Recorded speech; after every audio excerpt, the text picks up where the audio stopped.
Assalamualaikum sahabat hebat. Jumpa lagi dengan pelajaran Bahasa Indonesia. Kali ini kita akan membahas soal Tryout ASPD Literasi Baca MKAKS Bantul 2023 Bagian 1 Membaca Non-Sastra nomor 1-8, 10, dan 11. Namun sebelum kita lanjut, saya ingatkan bagi yang like, subscribe, dan share video ini, semoga mendapat nilai 100 dalam ujiannya. Jangan lupa juga simak dengan baik agar nilai 100. Baiklah, kita lanjutkan. Pada bagian 1 ini, materi yang dibahas sesuai soal yang ada di dalam soal MKKS Bantul, yaitu 1. Makna kata, 2. Sinonim, 3. Informasi tersurat, 4. Kalimat utama, 5. Ide pokok, 6. Informasi tersirat atau ringkasan, 7. Simpulan, 8. Jenis paragraf, 10. Membandingkan isi teks, dan nomor 11. Melengkapi tabel. Mari kita bahas satu persatu.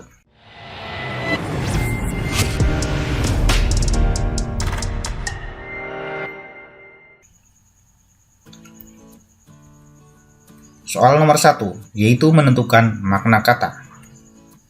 Perhatikan soal berikut.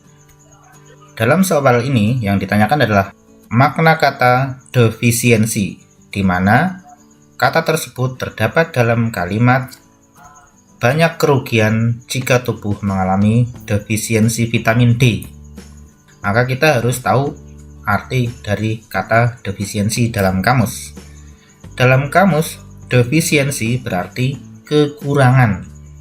Nah, di sini di pilihan ganda A, B, C, dan D yang memakai kata kekurangan ini hanya A, yaitu kekurangan suatu zat gizi yang dibutuhkan oleh tubuh, di mana vitamin D adalah salah satu zat gizi yang dibutuhkan oleh tubuh. Maka yang A ini tepat. Sedangkan B, ketidakmampuan tubuh menyerap suatu zat gizi. Ini jelas tidak tepat karena bukan kekurangan tapi malah ketidakmampuan. Sedangkan C, keterlambatan tubuh dalam menyerap suatu zat gizi. Sedangkan D, menurunnya kadar suatu zat gizi dalam tubuh. Ini juga tidak tepat. Namun bagaimana jika kita benar-benar tidak tahu defisiensi itu maknanya apa? Sedangkan dalam ujian kita tidak mungkin ya membuka kamus. Maka kita dapat menerkanya dari kalimat ini. Banyak kerugian jika tubuh mengalami defisiensi vitamin D. Nah, defisiensi bisa kita terka sebagai kekurangan suatu zat gizi, yaitu vitamin D, di mana akibat dari kekurangan vitamin D ini yaitu tubuh bisa mengalami rakitis, gangguan pertumbuhan, dan keterlambatan pertumbuhan gigi. Jadi kesimpulannya, makna kata defisiensi pada paragraf tersebut adalah A, yaitu kekurangan suatu zat gizi yang dibutuhkan oleh tubuh. Kita lanjut ke nomor 2. Soal nomor 2 yaitu menentukan sinonim. Perhatikan soal berikut. Ini yang ditanyakan adalah sinonim dari kata bercetak tebal. Di sini kata yang bercetak tebal adalah kuat, yang terdapat pada kalimat kita sebaiknya menghindari makanan yang terlalu manis dan asam untuk menjaga enamel tetap kuat. Tapi kita harus memilih ini di antara 4 pilihan ini. Perhatikan kata-kata berikut. Dalam kamus Thesaurus sebenarnya sinonim dari kata kuat ini banyak, tapi yang paling cocok di sini adalah keras. Jadi namanya enamel gigi, kalau kuat mesti keras. Jadi yang memungkinkan adalah A dan B karena ini ada angka satunya. Tinggal kita pilih yang 1 dan 2 atau keras dan andal, atau 1 dan 3 yaitu keras dan kokoh. Tentu saja andal kurang tepat dengan kata kuat, tetapi kalau kokoh lebih tepat. Tangguh juga kurang tepat ya. Akan tetapi bagaimana jika kita benar-benar tidak tahu ya ini kuat itu sinonimnya apa? Maka langkah paling mudah adalah kita menerapkannya setiap kata yang tersedia ini ke dalam kalimat. Misalnya kata kuat kita ganti dengan ini, kata keras. Kita sebaiknya menghindari makanan yang terlalu manis dan asam untuk menjaga enamel tetap keras. Enamel kan gigi, tetap kuat diganti dengan keras, ini cocok. Berarti yang keras ini adalah sinonim dari kata kuat. Sementara coba kalau ganti dengan kata andal. Kita sebaiknya menghindari makanan yang terlalu manis dan asam untuk menjaga enamel tetap kuat. Diganti dengan tetap andal, kurang tepat, hanya kita coret, tidak usah dipilih. Sedangkan kita ganti dengan kata kokoh ya. Kita sebaiknya menghindari makanan yang terlalu manis dan asam untuk menjaga enamel tetap kokoh, tepat, kita centang. Sedangkan dengan kata tangguh, kita sebaiknya menghindari makanan yang terlalu manis dan asam untuk menjaga enamel tetap tangguh. Ini tidak tepat juga. Nah, kita silang. Maka dapat kita simpulkan bahwa sinonim dari kata bercetak tebal yaitu kata kuat adalah nomor 1 keras dan nomor 3 kokoh. Jadi jawabannya adalah B, 1 dan 3. Setelah kita lanjut ke nomor selanjutnya. Nomor 3, informasi tersurat. Perhatikan soal berikut. Ingat, informasi yang didapat dari teks dan bentuk informasi tertulis dalam teks itulah yang disebut dengan informasi tersurat. Jadi, ketika ada pertanyaan ini, mengapa menjaga persatuan dan kesatuan sangat penting, itu jawabannya harus yang ada di dalam teks tersebut karena informasi tersurat. Nah, ini menjaga persatuan dan kesatuan sangat penting supaya apa? Nah, ternyata di sini ada jawabannya nih. Nah, ini persatuan dan kesatuan sangat penting bagi kehidupan bermasyarakat, berbangsa, dan bernegara. Salah satu alasannya adalah agar rakyat tidak mudah dipecah belah oleh bangsa lain. Nah, ini jawabannya A, tidak mudah dijajah oleh negara lain. B, rakyat terpecah belah saling menyerang. Atau C, tidak mudah dipecah belah oleh bangsa lain. Dan D, terulang kembali sejarah bangsa Indonesia yang lalu. Ini juga tidak ada di semua, tapi yang tepat yang ada jawabannya adalah ini, yang C. Ini rakyat tidak mudah dipecah belah oleh bangsa lain, ya jawabannya C. Baiklah, kita lanjutkan nomor keempat, yaitu kalimat utama. Perhatikan soal berikut. Yang ditanyakan adalah kalimat utama dari paragraf tersebut.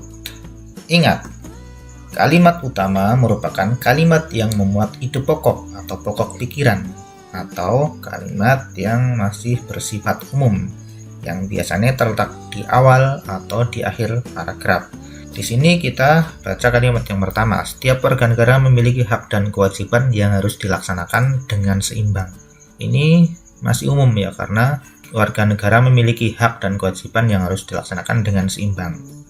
Nah, bagaimana pelaksanaan hak dan kewajiban yang tidak seimbang akan membuat kehidupan sosial menjadi kurang harmonis. Ini akibat jika tidak dilaksanakan hak dan kewajiban secara seimbang. Nah, hal tersebut terjadi karena manusia lebih sering untuk menuntut haknya daripada melaksanakan kewajiban. Ini juga penyebabnya. Akibat lain adalah kewajiban dalam masyarakat menjadi terbengkalai dan hak orang lain dilanggar. Maka dapat disimpulkan bahwa kalimat pertama inilah sebagai kalimat utama karena ini masih bersifat umum. Jadi jawabannya adalah A ya, karena ini mengandung ide pokok bahwa hak dan kewajiban harus dilaksanakan secara seimbang. Baiklah, kita lanjutkan untuk soal nomor 5, yaitu tentang ide pokok. Perhatikan soal berikut. Yang ditanyakan adalah ide pokok paragraf tersebut adalah, ingat, ide pokok atau gagasan pokok adalah pokok persoalan yang menjadi inti pembahasan sebuah paragraf.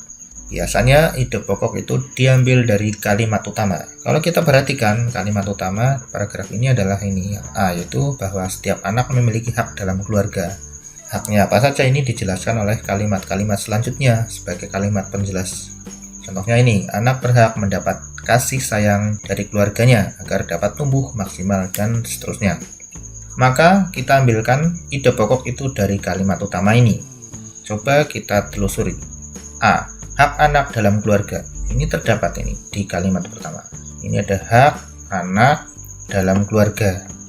Tapi kalau B, hak kasih sayang untuk anak, ini tidak ada di sini. Hak kasih sayang tidak ada. Yang C, semua anak berhak mengembangkan diri. Ini juga tidak ada di kalimat utama. Tapi mengembangkan diri ada di kalimat terakhir justru. Sedangkan D, anak-anak berhak mendapatkan rasa aman.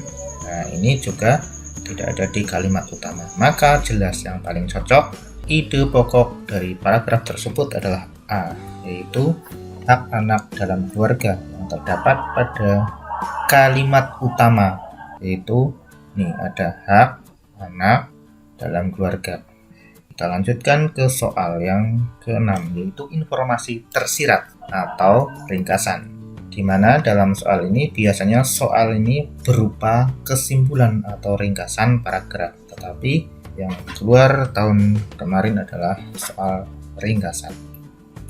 Perhatikan soal berikut tentang gotong royong. Nah, yang ditanyakan ringkasan dari paragraf tersebut adalah, sebelumnya kita harus ingat bahwa ringkasan yang baik adalah ringkasan yang tetap ringkas, yaitu biasanya dibuat menjadi satu kalimat tetapi mewakili keseluruhan isi dari paragraf tersebut.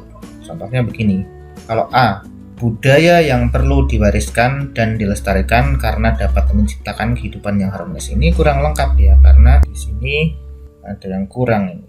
Di sini perlu diwariskan, dilestarikan, dapat menciptakan kehidupan yang harmonis. Padahal di sini selain harmonis juga ini menumbuhkan sikap tolong menolong. Dalam masalah ini belum tercantum. Yang B juga demikian ini. Tolong menolong belum tercantum. Kalau yang C juga hanya sampai harmonis dalam masyarakat. Sementara kalau D coba, gotong royong perlu dilestarikan. Ada ini di sini, layak untuk tetap dilestarikan. Kemudian dapat menciptakan, karena dapat menciptakan kehidupan yang harmonis. Ini juga ada kehidupan yang harmonis dalam masyarakat dapat tercipta dengan gotong royong. Sementara yang berikutnya ini, dan menumbuhkan sikap saling tolong menolong, ini juga ada. Jadi kan yang merah ini layak untuk tetap dilestarikan, ini ada di sini. Gotong royong perlu dilestarikan karena apa? Dapat menciptakan kehidupan yang harmonis, ini kuning ini ada. Sementara ini menambahkan sikap tolong menolong, ini juga ada. Nah, di sini menumbuhkan sikap saling tolong menolong. Jadi yang ringkas dan paling lengkap adalah ini D, yaitu gotong royong perlu dilestarikan karena dapat menciptakan kehidupan yang harmonis dan menumbuhkan sikap saling tolong menolong. Setelah kita lanjutkan ke soal nomor 7, yaitu pernyataan sesuai isi teks. Di sini kita harus menentukan pernyataan mana saja, pilih 2 ini ya dari 4 yang sesuai dengan isi teks tersebut. Perhatikan pernyataan berikut. Coba kita cek dari yang nomor 1, karena yang ditanyakan pernyataan yang sesuai dengan paragraf. Yang nomor 1, suplemen zat besi sebaiknya tidak dikonsumsi bersamaan dengan susu. Apakah ada di dalam teks tersebut? Ternyata ada ini. Di sini disebutkan, bila dikonsumsi bersamaan dengan susu, penyerapan suplemen dapat terhambat. Artinya sama saja dengan kalau suplemen zat besi itu sebaiknya tidak dikonsumsi bersamaan dengan susu, karena bila dikonsumsi bersamaan dengan susu, penyerapan suplemen dapat terhambat. Maka nomor 1 ini kita centang karena sesuai dengan isi paragraf tersebut. Tapi coba yang nomor 2 ini. Remaja putri disarankan mengonsumsi suplemen zat besi setiap hari. Di sini disebutkannya ini, remaja putri disarankan untuk mengonsumsi suplemen zat besi, tapi tidak disebutkan kalau itu setiap hari. Maka ini bisa kita anggap salah, bisa kita coret atau tidak sesuai. Sedangkan yang ketiga, makanan kaya vitamin C sangat disarankan dikonsumsi bersamaan suplemen zat besi. Apakah ini ada? Ternyata ada. Suplemen dikonsumsi bersama makanan yang kaya vitamin C. Maka kita centang ya, karena betul atau sesuai. Sedangkan yang keempat, mengonsumsi suplemen zat besi dan susu secara rutin dapat mencegah anemia. Di sini tidak ditemukan pernyataan tersebut, maka tidak benar. Jadi dapat disimpulkan bahwa pernyataan yang sesuai dengan paragraf tersebut adalah pernyataan nomor 1 dan 3. Jadi jawabannya adalah B, 1 dan 3. Kita lanjutkan nomor 8, itu jenis paragraf. Ini yang ditanyakan, jenis paragraf tersebut adalah A. Narasi. Ingat, paragraf narasi adalah paragraf yang berisi pemaparan kronologis atau cerita. Jadi di sini bukan kronologis, ya, nggak ada kejadian yang berurutan. Karena ini menjelaskan tentang menggambarkan durian itu ya. Sedangkan persuasi ini paragraf yang berisi ajakan. Di sini juga tidak ada ajakannya, jadi bukan. Tapi kalau C ini deskripsi, itu gambaran pengamatan. Jadi kita itu ngamati durian ini contohnya. Durian memiliki bentuk bulat agak lonjong. Ini betul bulat agak lonjong. Jadi kita ngamati itu. Buah ini memiliki kulit tebal yang berduri tajam. Ini kulitnya tebal, durinya tajam, dan seterusnya ya. Sedangkan ini argumentasi, ini pendapat diperkuat alasan. Di sini tidak ada pendapat. Jadi yang paling tepat paragraf ini adalah ini deskripsi, yaitu paragraf yang berisi gambaran pengamatan terhadap durian ini. Jawabannya C ya. Deskripsi intinya ya menggambarkan sesuatu secara rinci lah, ini paragraf deskripsi ya. Kita lanjut dengan soal nomor 10, yaitu membandingkan isi teks.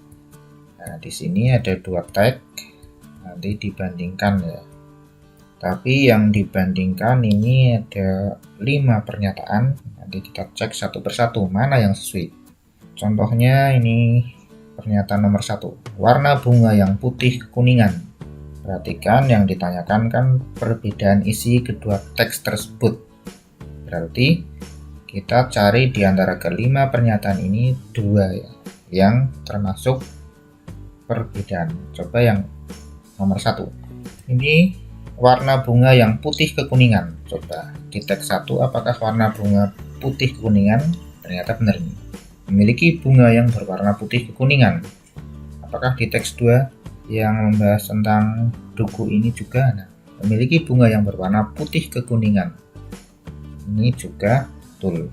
Berarti nomor 1 ini salah karena yang ditanyakan bukan yang sama tetapi yang berbeda. Kami cari perbedaannya.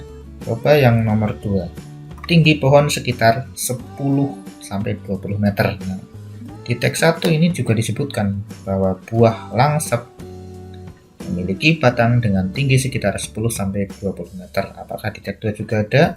Nah, ternyata betul ini. Pohon duku memiliki tinggi sekitar 10-20 meter. Berarti ini salah juga karena ini sama ya.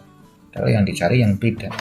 Sedangkan yang ketiga ini adalah daerah asal dari kedua buah.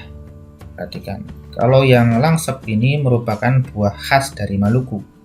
Sedangkan ini ya, yang duku berasal dari wilayah Asia Tenggara bagian barat. Maka ini jelas berbeda. Maka ini betul ya. Kita centang nomor 3.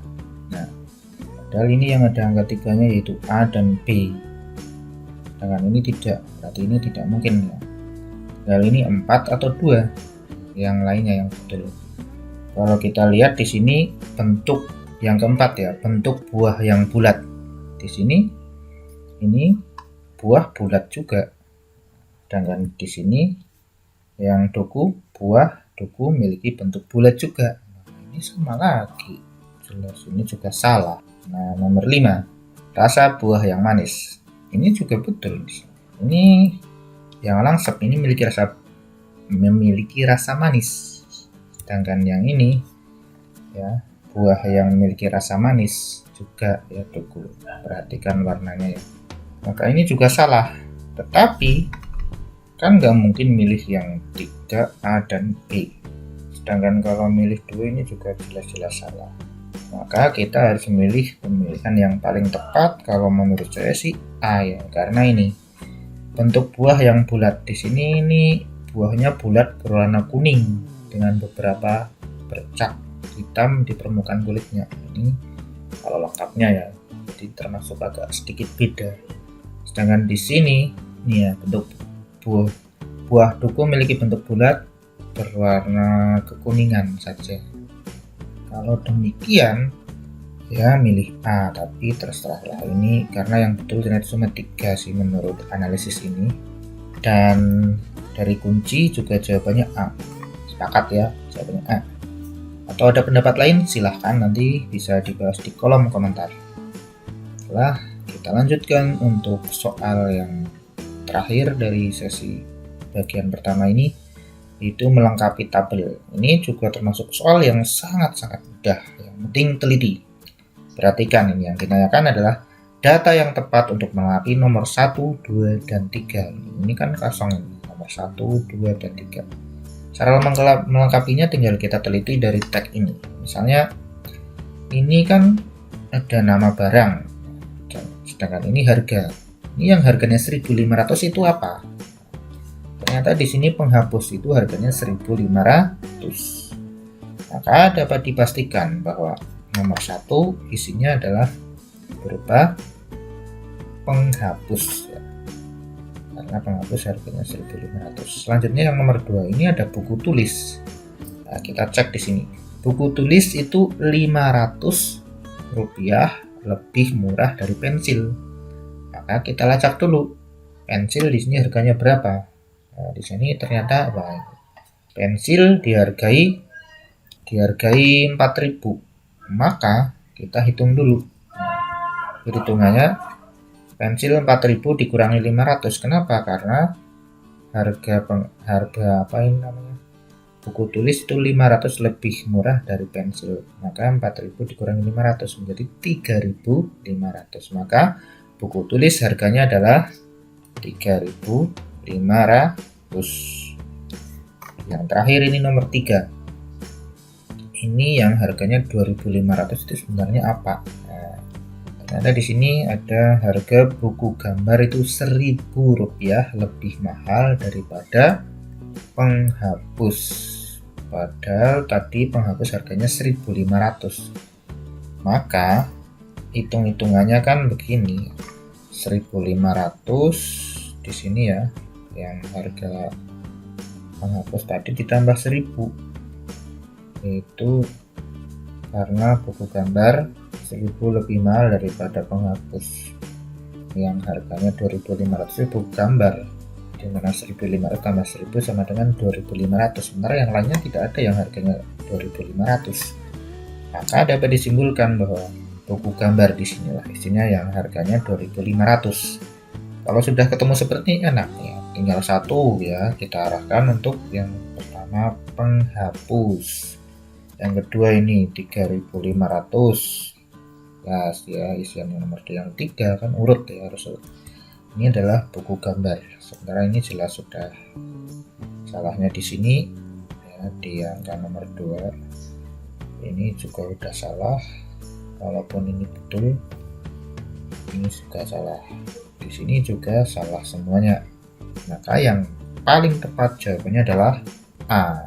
Demikianlah pembahasan pada bagian pertama ini. Semoga bermanfaat dan jangan lupa untuk mengerjakan latihan soal. Kalau menyimak dengan baik, insya Allah latihan soalnya bisa mendapat nilai 100. Begitu juga bagi yang like, subscribe, dan share video ini agar lebih bermanfaat, silahkan disimak dengan baik dan saya doakan dapat nilai yang terbaik ketika ujian nanti. Demikian, terima kasih atas perhatiannya. Mohon maaf atas segala kekurangan. Assalamualaikum warahmatullahi wabarakatuh. Selamat belajar, semoga sukses. Allahu Akbar.